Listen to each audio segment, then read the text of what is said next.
خبر شامل کرتے ہیں بورے والا سے۔ محمد رضوان اللہ کی رپورٹ کے مطابق ریسکیو 1122 بورے والا نے کمیونٹی ریسکیو اسٹیشن بورے والا میں پودا لگا کر شجرکاری مہم 2021 کا آغاز کر دیا۔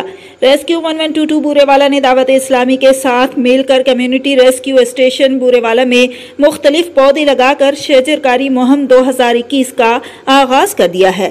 ریسکیو اینڈ سیفٹی آفیسر 1122 بورے والا عبدالجبار، دعوت اسلامی کے نگران مجلس شورا تحصیل بورے والا محمد افتخار ساجد اتاری، چیف سینیٹری انسپیکٹر بلدیہ خرم شہزاد نے اپنے ہاتھوں سے پودے لگائے اور دعا کی۔ اس موقع پر عبدالجبار کا کہنا تھا کہ ہمیں بطور قوم آزادی کے موقع پر ملک کو سرسبز و شاداب کرنے کی بھرپور کوشش کرنا ہوگی۔ ان کا مزید کہنا تھا کہ ریسکیو 1122 ادارہ ہمیشہ ایسے فلاحی کاموں میں بڑھ چڑھ کر حصہ لیتا ہے۔ محمد افتخار ساجد اتاری کا کہنا تھا کہ اس شجرکاری مہم کے دوران دعوت اسلامی ریسکیو 1122 کے جوانوں کے ساتھ مل کر تحصیل بورے والا میں تقریباً 7000 پودے لگا کر بورے والا کو ہرا بھرا کرنے میں اپنا کردار ادا کرے گی۔